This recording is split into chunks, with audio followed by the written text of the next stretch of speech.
Assalamualaikum. This is Tahir Afaki and you are watching my channel Wide Vision. हमारा आज का मौजू है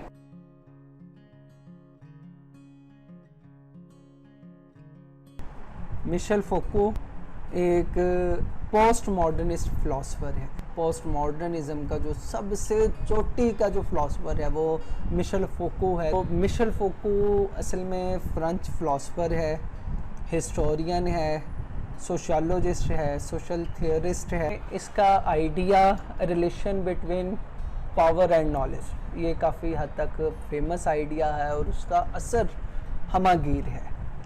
इसके अलावा मिशेल फोको को पोस्ट स्ट्रक्चरलिस्ट भी कहते हैं और पोस्ट मॉडर्निस्ट भी। मिशेल फोको 1926 में पोइट्रीज़ में पैदा हुआ। फ्रांस का एक शहर है। इसका ताल्लुक अपर मिडिल क्लास फैमिली से था। फ्रांस में ही इसकी तमाम एजुकेशन है और इसका जो वर्क है वो बेसिकली मैडनेस पे है। मेंटल हाउसेस में जाके इसने अपना प्रैक्टिकल वर्क किया। इसके जो बेस है इसके आइडियाज़ की वो मैडनेस से है। फ्रेम ऑफ माइंड जो इसने बनाया हुआ उसमें यही है कि इंसान अपने माहौल में इनग्रिप्ड है। इसमें इस हद तक अपने एनवायरनमेंट का कैदी है कि इससे हट के वो सोच ही नहीं सकता। तो जब पागलों पे इसने रिसर्च की तो इसने देखा, अंडरस्टैंड किया कि जो लोग इस माहौल में अनफिट हैं, जो इस माहौल से हट के सोच रहे हैं, वो सारे पागल हैं। मिशेल फोको के मुताबिक ये लोग जो हैं ये अपने माहौल से हटकर सोचने वाले हैं। इनकी थिंकिंग बहुत ज़्यादा ब्राइट है। तो यही वजह है कि इसकी जो पोस्ट मॉडर्निस्ट की थ्योरी है ये बिल्कुल अलग है। तो अगर हम देखें इसकी बुक्स जो हैं, द हिस्ट्री ऑफ मैडनेस, ये इसकी पहली किताब है, 1961 में आई है हिस्ट्री ऑफ मैडनेस। तो ये बिल्कुल इसी पे है। नेक्स्ट इसकी किताब है द बर्थ ऑफ क्लिनिक, 1963 में ये लिखी गई। The order of things, the order of things बिल्कुल ये बहुत ही असरात इस किताब के हैं। ये 1966 में लिखी गई है। द आर्कियोलॉजी ऑफ नॉलेज 1969 में लिखी गई है। डिसिप्लिन एंड पनिश 1975 में। और सबसे अहम इसकी किताब है जिसमें इसका नज़रिया है relationship of power and knowledge, ये है हिस्ट्री ऑफ सेक्सुअलिटी। ये किताब ये सबसे अहम किताब है। इसमें इसके बुनियादी सारे आइडियाज़ इसी में मौजूद हैं।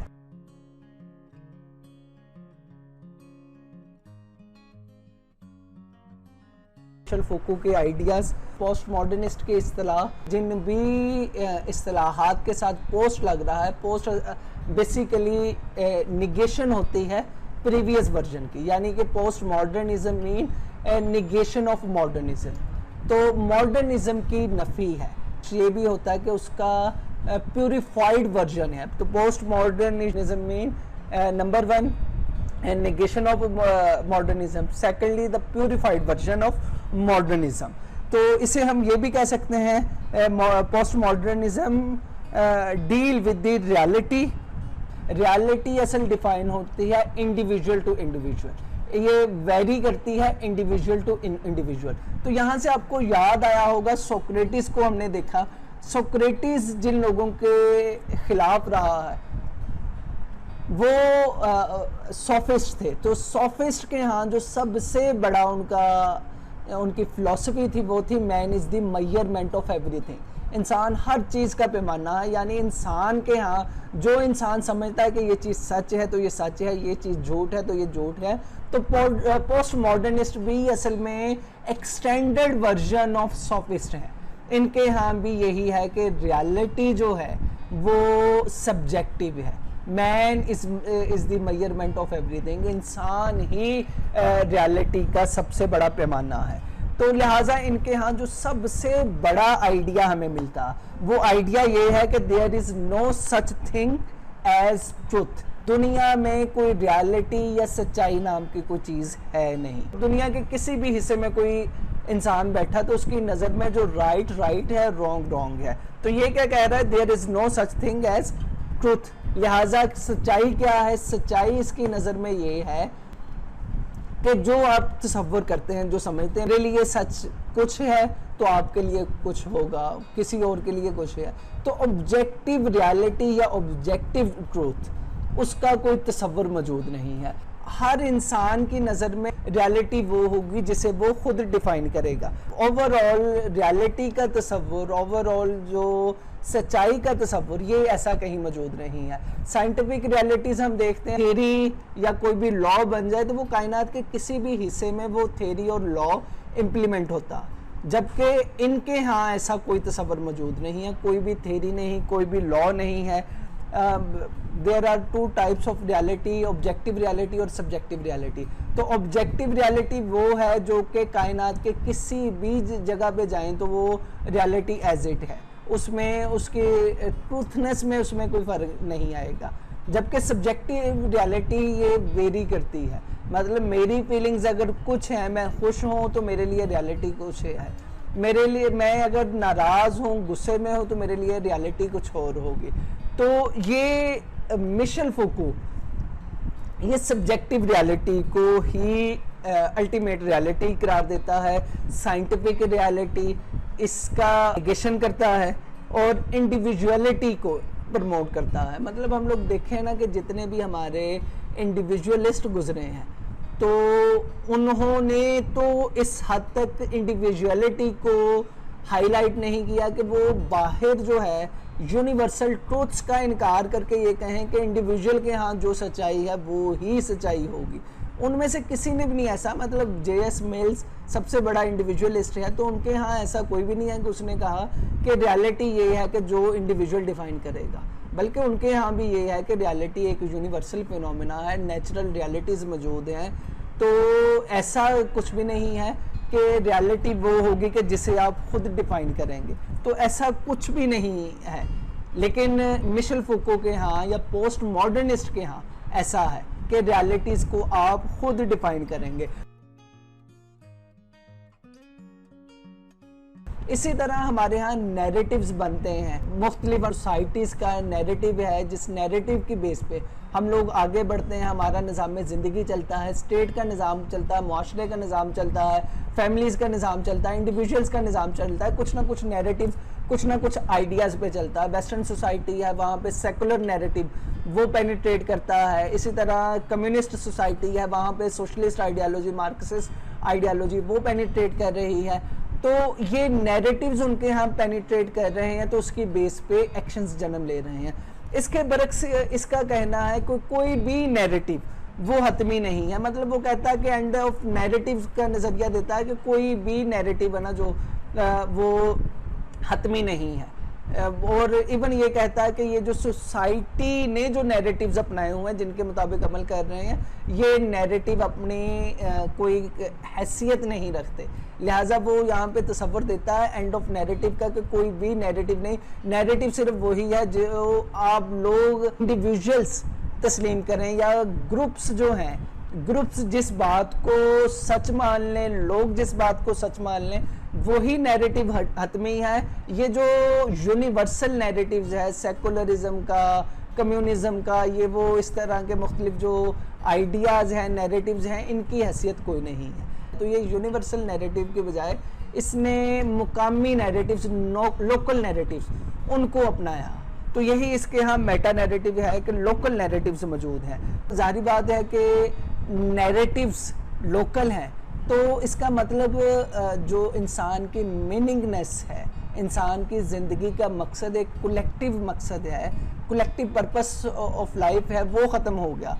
तो इंडिविजुअली आप ज़िंदगी जो है किसी मकसद के तहत गुजार सकते हैं, लेकिन कलेक्टिवली आपका कोई मकसद नहीं, मीनिंगफुलनेस आपकी ख़त्म हो गई। ज़ाहिर बात है जब एक कायनाती या यूनिवर्सल कोई आइडिया मौजूद नहीं, यूनिवर्सल नैरेटिव मौजूद नहीं है जिसके मुताबिक आप अपनी ज़िंदगी गुजार सकें, आपने खुद डिफ़ाइन करना, और जो आपने डिफ़ाइन किया वो भी हतमी नहीं है, वो भी वेरिएबल है, वो भी टाइम टू टाइम चेंज होता रहेगा।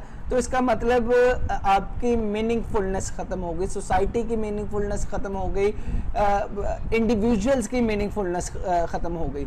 तो ये आप कह लें कि ये मिशेल फूको के आइडियाज़ ने सोसाइटी को डिसइंटीग्रेट कर दिया। डिसइंटीग्रेशन असल में इसका ना जो है बुनियादी पर्पस है कि वो जो साइंस की वजह से एक यूनिवर्सल आइडिया का कॉन्सेप्ट था, या बना जो अक्सर सुनते हैं कि साइंटिस्ट उनकी ज़िंदगी का मकसद ही यही होता है कि कोई ऐसी थ्योरी दरियाफ्त की जाए जो कि हर चीज़ को बयान कर सके, थ्योरी ऑफ एवरीथिंग।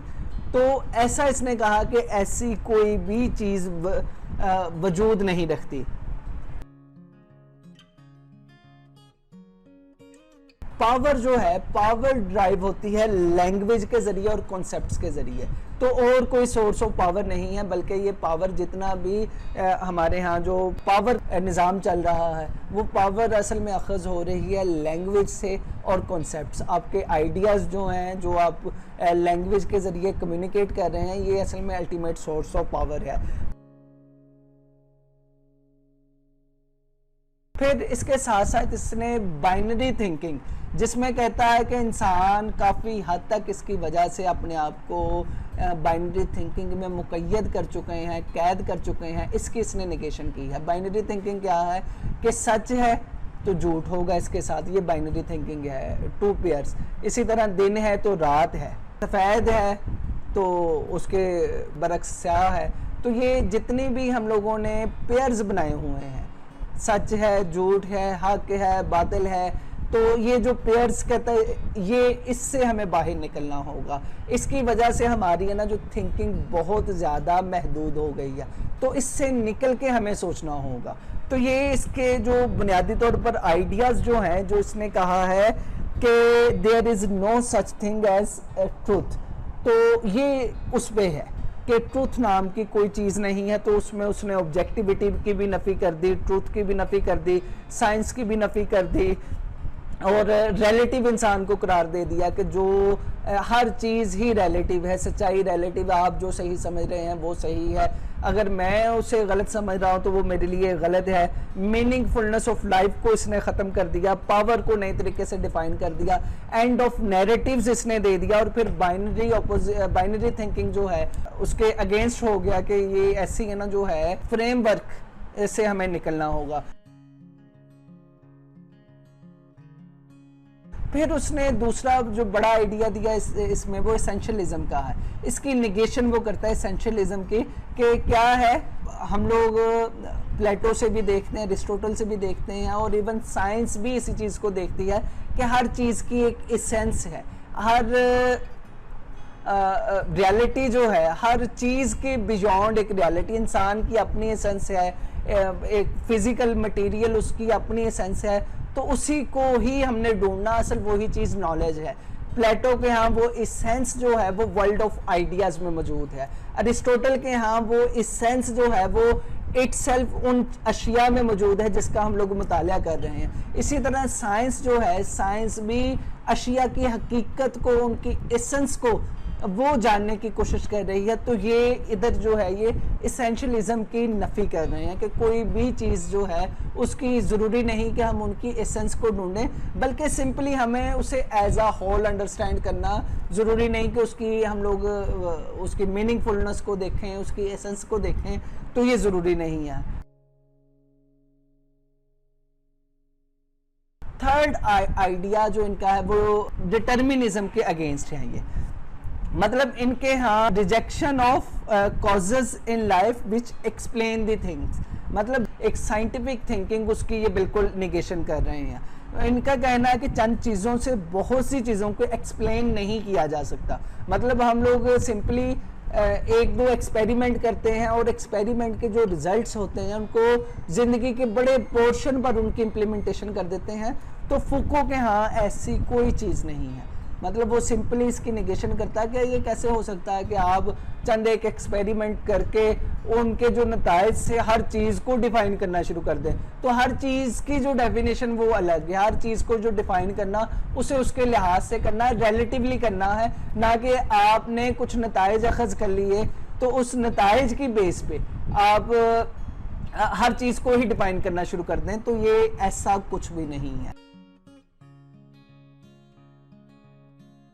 इसी में आगे जाके वो कहता है पॉलिटिक्स दो तरह की है, मैक्रो पॉलिटिक्स और माइक्रो पॉलिटिक्स। तो माइक्रो लेंस से हमने पॉलिटिक्स को भी जज करना है, हमने सोशियोलॉजी को भी जज करना है, सोसाइटी में जो काम हो रहे हैं, इकोनॉमी में जो कुछ हो रहा है, मतलब ज़िंदगी के जितने भी शोबों में जो कुछ हो रहा है उनको माइक्रो लेवल पे देखना, ना कि मैक्रो लेवल पे। इसी तरह पॉलिटिक्स में वो आइडेंटिटी पॉलिटिक्स का नज़रिया देता है कि हर इंसान की अपनी आइडेंटिटी है, अपनी इंडिविजुअलिटी है, तो उसकी बेस पे वो एक्सटर्नल सर्कमस्टांसेस को जिस तरह देखता है वही उसके लिए रियलिटी है, ना कि हम उसे कलेक्टिवली देखें। तो ये कलेक्टिविज्म की बेसिकली यहाँ पर नफी कर रहा।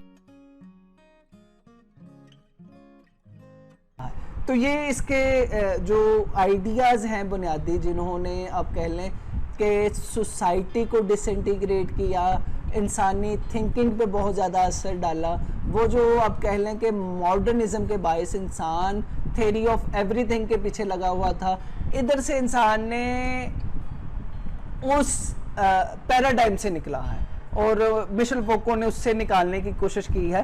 तो इसमें दो बड़ी चीज़ें हैं जिस पर मिशेल फूको ने एम्फेसिस किया है। नंबर 1 डिस्कोर्सेस पे और दूसरा है relationship of power and knowledge.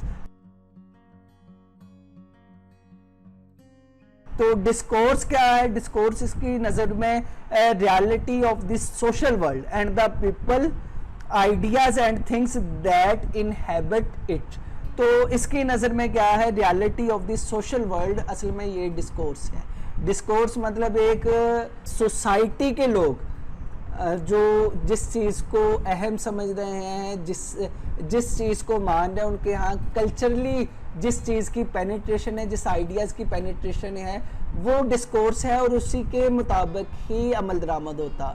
लोगों में आम जो जनरली उनकी जनरल परसेप्शंस हैं वही असल में रियलिटी को डिटरमिन करती हैं। यूनिवर्सल रियलिटी कोई नहीं है, यूनिवर्सल आइडियाज़ कोई नहीं है। कल्चरली आप लोग जिसे एक्सप्लेन करते हैं, जिस चीज़ को जैसा समझते हैं, वही असल में रियलिटी है। फिर relationship of power and knowledge. तो ये मिशेल फोको के यहाँ ये दोनों चीज़ें अलग अलग नहीं हैं, ये दोनों चीज़ें एक ही हैं। पावर और नॉलेज ये दोनों एक ही हैं। मतलब उसके यहाँ knowledge is always an exercise of power. Knowledge क्या है? ये हमेशा पावर को एक्सरसाइज करने का एक टूल है। और पावर क्या है? Power always a function of knowledge. और पावर क्या है? ये फंक्शन है नॉलेज का। मतलब ये दोनों ही एक हैं, ये एक दूसरे से अलग अलग नहीं है। मतलब पावर को हम लोग अलग से डिफाइन करते हैं, नॉलेज को अलग से डिफाइन करते हैं। तो इसका कहना है कि ये दोनों एक ही हैं। और इवन इसका ये भी कहना है कि हमारे ज़माने में जो नॉलेज है वो उसकी डिस्क्रिप्शन वो पावर के ही ज़रिए होती है। जो पावरफुल है, जिसके पास पावर है, वो उसके कहे हुए अल्फाज असल में नॉलेज है। क्योंकि हम उस यूनिवर्सल आइडियाज़ या यूनिवर्सल फ्रेम ऑफ वर्क में रहकर इतना सोचने के आदी हैं कि हमें जो पावरफुल एक ताकतवर इंसान जो भी चीज़ दे देता है उसी को हम नॉलेज समझकर उसी पर ही अमल दरामद करते हैं। तो इसी पे इसकी थ्योरी ऑफ IR वो भी इस्टेब्लिश हुई है। उसमें इसने बताया है कि दुनिया को रूल नॉर्थ कर रहा है। वेस्टर्न वर्ल्ड जितने भी है दुनिया को इसने 2 पूल्स में तकसीम किया है, नॉर्थ एंड साउथ। तो नॉर्थ ने साउथ पे हुक्मरानी की है। तो नॉर्थ जो भी चीज़ को नॉलेज कह के पेश करता है, क्योंकि नॉर्थ के पास पावर है, तो इसका नॉलेज सारी दुनिया में पेनिट्रेट कर रहा है, साउथ पे पेनिट्रेट कर रहा है, साउथ पोल पे पेनिट्रेट कर रहा है। इसके बरक्स इसका कहना है कि हमने तो अभी तक ये जाना ही नहीं कि साउथ के यहाँ रियलिटी क्या है। जैसे हम सेकंड और थर्ड वर्ल्ड कहते हैं, इनके यहाँ रियलिटी का तस्वर क्या है। हमें तो सिंपली ये है कि जैसे law is the commandment of powerful, तो यही हम इसने कहा है कि knowledge is the commandment of powerful. मतलब नॉलेज जो है ये ताकतवर का हुक्म है ताकतवर ने कह दिया, यूरोप ने कह दिया कि भाई इस चीज़ पे गौर व फिक्र करो, इस पर डिस्कशन करो, यही चीज़ आपके लिए नॉलेज है, इससे बढ़ के और कोई चीज़ नहीं है। तो ये असल में हमारे यहाँ नॉलेज को पावर ड्राइव कर रही है।